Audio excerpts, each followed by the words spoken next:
दोस्तों आज हमारे देश को आजाद हुए 78 साल हो गए हैं, लेकिन जाति ऐसी चीज है जिसकी कालिक आज भी जनता के एक बड़े हिस्से का जीवन काला कर रही है। हम बड़े और तुम छोटे का हिसाब आज भी अलग अलग जगहों पर चल रहा है। यहाँ ऊंची जाति के लोग दलितों पर राज कर रहे हैं। अपने मानवीय अधिकारों का हनन खुलकर सांस न ले पाने का डर और मौके न मिलने की खींच को मन में दबाए आज भी कई लोग हमारी इस दुनिया में जी रहे हैं। और इसी चीज पर आधारित है बेदा मूवी की कहानी, जो कि हाल ही में 15 अगस्त को सिनेमाघरों में रिलीज हुई है। तो दोस्तों आइए एक्सप्लेन करते हैं इस मूवी की कहानी को। तो मूवी की शुरुआत होती है राजस्थान में बसे एक छोटे से गांव से, जहां पर हम बेदा नाम की एक लड़की को देख पाते हैं, जो कि अपने गांव के एक कॉलेज में पढ़ा करती है। यहाँ पर बेदा का पढ़ाई में बिल्कुल भी मन नहीं लगता। उसे तो बॉक्सिंग करना बहुत पसंद है और वो चाहती भी है कि वो बॉक्सिंग सीखे। लेकिन यहाँ पर एक प्रॉब्लम थी, क्योंकि बेदा दलित फैमिली से बिलोंग करती है और दलित लोगों को इन सब चीजों के लिए परमिशन नहीं थी। दरअसल उस गाँव में कास्टिज्म बहुत ही ज्यादा था और उस गाँव का प्रधान जितेंद्र प्रताप सिंह था, जो की बहुत ही ज्यादा पावरफुल था। और अगर उस गांव में कोई भी दिक्कतें आती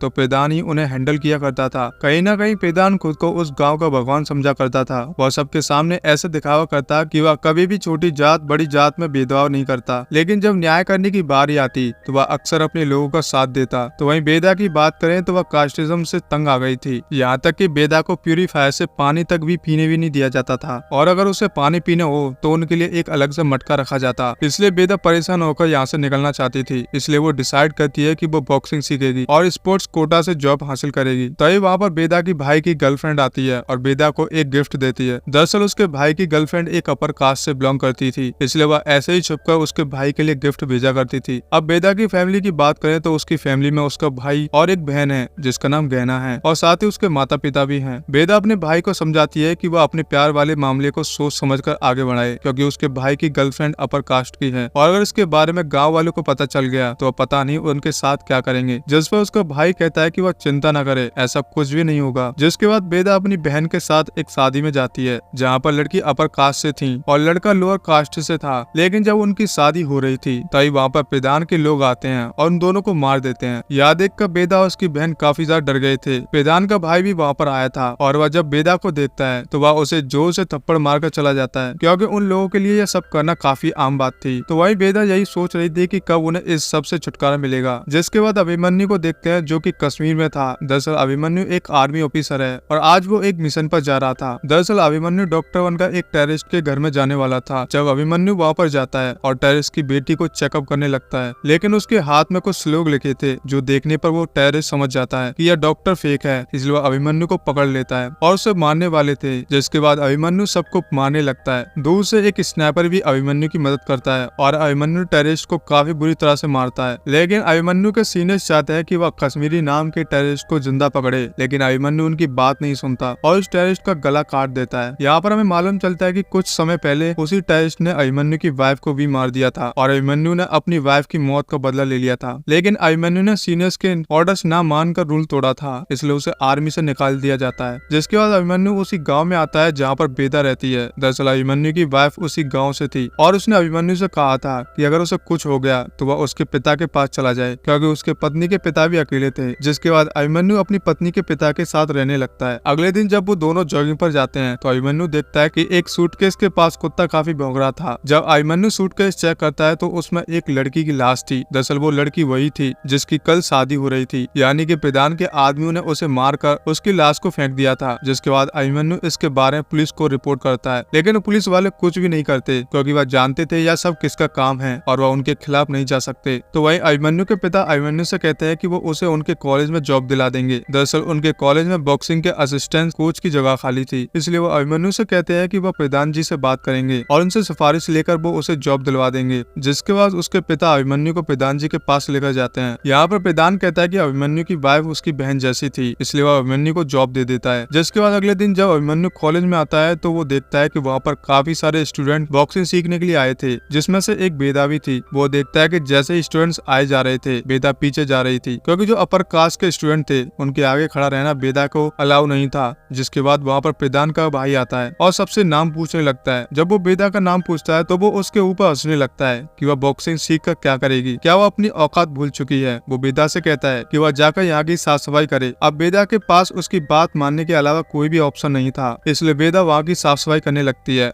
लेकिन उसका पूरा ध्यान कोच की तरफ था कि वह बॉक्सिंग कैसे सिखा रहे थे। तो वही अभिमन्यु भी बेदा को देख रहा था क्योंकि उसमें सीखने का काफी ज्यादा जज्बा था। बेदा ने दूर से देखकर ही काफी सारे पंचेस सीख लिए थे और यह देखकर अभिमन्यु काफी इम्प्रेस हो गया था। लेकिन जब यह सब प्रधान का भाई देखता है तो वह बेदा को काफी ज्यादा मारता है, जिससे बेदा को काफी चोट लगी थी। लेकिन वह अभी भी बॉक्सिंग सीखना चाहती थी। जब यह सब अभिमन्यु देखता है तो वह बेदा से कहता है कि वह उसे ट्रेनिंग देगा। लेकिन सबसे पहले अभिमन्यु अपने चेहरे पर एक स्कार्फ बांधता है, जिसके बाद प्रधान के भाई के पास जाता है और वह प्रधान के भाई को और उनके लोगों को काफी ज्यादा मारता है ताकि वह फिर से बेदा के साथ ऐसा कुछ न करें। जब प्रधान को इसके बारे में पता चलता है तो उसे पूरा शक था कि उसके लोगों को मारने वाला कोई और नहीं बल्कि अभिमन्यु ही होगा। इसलिए वह अपने एक आदमी से कहता है कि वह उसके बारे में पूरी जानकारी निकाले। तो वहीं हम अभिमन्यु को देखते हैं जो बेदा की बॉक्सिंग ट्रेनिंग शुरू कर देता है। तो वहीं बेदा भी काफी कम समय में बहुत अच्छा बॉक्सिंग करने लगी थी। जिसके बाद अभिमन्यु बेदा से कहता है कि वह प्रधान के साथ बात करेगा ताकि बेदा बॉक्सिंग कॉम्पिटिशन हिस्सा ले पाए। यह बात सुनकर बेदा काफी डर गई थी, लेकिन अभिमन्यु उसे प्रधान के पास लेकर जाता है और वह उसे सबके सामने बताता है कि बेदा काफी अच्छी बॉक्सर बन सकती है। अब अभिमन्यु ने प्रधान को सबके सामने पूछा था, इसलिए वह बेदा को मना नहीं करता और उसे कहता है कि वह कंपटीशन में हिस्सा ले सकती है। जो सुनने के बाद बेदा बहुत ही ज्यादा खुश थी। लेकिन दूसरे ही दिन बेदा का भाई अपनी गर्लफ्रेंड के साथ रोमांस करता हुआ पकड़ा जाता है। जब यह बात प्रधान को पता चलती है कि बेदा के भाई का अफेयर एक अपर क्लास की लड़की के साथ है तो वह बेदा के घर वालों को टॉर्चर करने लगता है क्योंकि बेदा का भाई अपनी गर्लफ्रेंड को लेकर वहाँ से भाग गया था। प्रधान बेदा के घर वालों से कहता है कि अगर उनका बेटा उसकी जीएफ को लेकर वापस आ गया और उसे धोखा ना देकर उसके साथ शादी की तो वह उन सबको छोड़ देगा। जिसके बाद बेदा के घर वाले उनके बेटे को वापस बुलाते हैं और उनकी शादी करवाने लगते हैं। लेकिन जब शादी हो रही थी तभी वहाँ पर प्रधान के लोग आते हैं और उसके भाई और उसकी गर्लफ्रेंड को मार देते हैं क्योंकि प्रधान का कहना था कि जो भी रूल्स के खिलाफ जाएगा वो मारा जाएगा, चाहे वो उनके कास्ट का क्यों ना हो। जिसके बाद प्रधान के लोग बेदा और गहना के पीछे पड़ जाते हैं। वो दोनों समझ गई थी कि अगर वो दोनों यहाँ से नहीं भागी तो वो लोग उन्हें भी मार देंगे, इसलिए वो दोनों भागने लगती हैं और एक जगह पर छुप जाती हैं। लेकिन उन्हें पता चलता है कि यहाँ से अगर आगे निकलना है तो किसी एक को कुर्बानी देनी होगी। बेदा अपनी बहन से कहती है कि वो यहाँ से चली जाए, वो उन गुंडों का ध्यान भटका जाएगी। तब तक उसकी बहन यहाँ से भाग जाएगी। लेकिन उसकी बहन कहती है, लेकिन गहना इसके लिए नहीं मानती। वो बेदा से कहती है कि वो उन गुंडों का ध्यान भटकाएगी तब तक बेदा यहाँ से भाग जाए, क्योंकि गहना को पूरे यकीन था कि बेदा अपनी जिंदगी में बड़ा कुछ करेगी। इसलिए गहना गुंडों का ध्यान भटकाती है। तब तक बेदा वहाँ से भाग निकलती है। जिसके बाद बेदा अभिमन्यु के पास आती है और उसे सब कुछ बताती है। बेदा को लगा था कि अभिमन्यु उसके भागने में मदद करेगा, लेकिन अभिमन्यु बेदा को प्रधान के पास लेकर जाता है क्योंकि वह प्रधान के साथ सुलह करना चाहता था। वह प्रधान से कहता है कि वो यह सब करना बंद कर दे क्योंकि ना ही वह इस गाँव का राजा है और ना ही यहाँ का भगवान, इसलिए वह जो कुछ भी कर रहा है वह बंद करे। जिस पर प्रधान कहता है कि उसने जो कुछ भी किया है वह सही किया है और वह आगे भी यही करता रहेगा। अब यह सुनने के बाद अभिमन्यु उससे कहता है कि वह कभी भी दुश्मन को दो मौके देता है, या तो वह उसके साथ बात करके सुलह करता है या फिर जंग से। ये सब सुनने पर प्रधान 10 कदम पीछे जाता है और अभिमन्यु से कहता है कि वह जंग के लिए तैयार है। साथ ही उसे लगता है कि अभिमन्यु उससे कमजोर है, इसलिए वह अभिमन्यु को भागने का मौका देता है। जिसके बाद अभिमन्यु बेदा को वहाँ से लेकर जाता है। अभिमन्यु के ससुर और उसके कोच उसकी मदद करते हैं। वह अभिमन्यु से कहता है कि बेदा उसकी जिम्मेदारी है, इसलिए वह बेदा को किसी सेफ जगह पर ले जाए और उनकी चिंता न करे। जिसके बाद अभिमन्यु बेदा को लेकर उसके मौसा के यहाँ जाने लगता है, लेकिन रास्ते में प्रधान के लोग उनके ऊपर अटैक कर देते हैं। अब वो अभिमन्यु को मारने वाले थे, लेकिन अभिमन्यु उनके ऊपर गोलियां चलाने लगता है। जिसके बाद वो लोग बेदा पर अटैक कर देते हैं, लेकिन अभिमन्यु उसे भी बचा लेता है। जिसके बाद वो दोनों बेदा के मौसा जी के घर आते हैं, लेकिन वहाँ आने पर उन्हें मालूम चलता है कि मौसा जी भी प्रधान के साथ मिले हुए थे। वहाँ पर प्रधान के लोग भी आने ही वाले थे,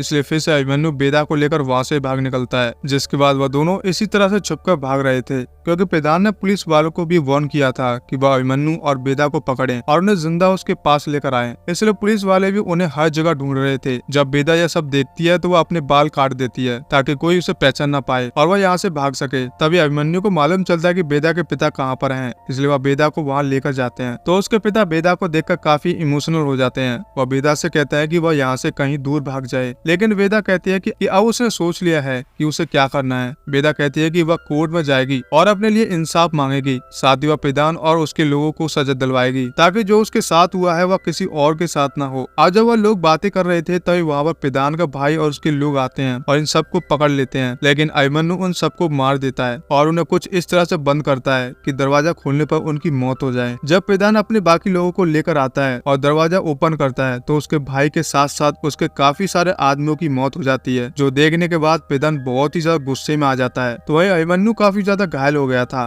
लेकिन वह बेदा को लेकर कोर्ट आता है ताकि बेदा वहाँ पर उसके साथ जो कुछ भी हुआ वह बता सके। लेकिन जैसे ही वो लोग कोर्ट में आते हैं वहाँ पर पेदान भी अपने आदमियों को लेकर आ जाता है और अपने भाई की मौत की वजह से इतना ज्यादा गुस्सा था कि वह हर तरफ गोलियां चलाने लगता है, जिसमें से कुछ गोलियां अभिमन्यु को भी लग जाती हैं। ऐसा लग रहा था कि अभिमन्यु की अब मौत हो जाएगी, लेकिन अभिमन्यु उठता है और सभी लोगों को मारने लगता है। लेकिन तभी वहाँ पर पेदान आता है और वो फिर से अभिमन्यु को मारने लगता है। लेकिन अभिमन्यु बेदा से कहता है कि वह अंदर चली जाए और उन्हें सब कुछ बता दे, जिसके बाद बेदा अंदर जाती है और वहाँ के जजेस को उसके साथ जो भी अन्याय हुआ उसके बारे में बताने लगती है। अब बेदा की कहानी सुनने के बाद वो लोग उसे तसल्ली दिलाते हैं कि उसे इंसाफ जरूर मिलेगा। तो वही हम अभिमन्यु को देखते हैं जिसे पेदान ने काफी ज्यादा मारा था, लेकिन अभिमन्यु फिर से उठता है और वो पेदान को जान से मार देता है। जिसके बाद हम बेदा को देखते हैं जो अभिमन्यु को बताने आ रही थी कि उसे इंसाफ जरूर मिलेगा, लेकिन जब वो बाहर आती है तो देखती है कि अभिमन्यु की मौत हो चुकी थी और यह देखकर वो काफी ज्यादा रोने लगती है, वो टूट जाती है और इसी के साथ इस मूवी की कहानी यहीं पर समाप्त हो जाती है। जिसके बाद हमें बताया जाता है यह मूवी एक सच्ची घटना से इंस्पायर्ड है। तो दोस्तों मैं आप लोगों से जानना चाहता हूँ इस मूवी की कहानी आप लोगों को कैसी लगी,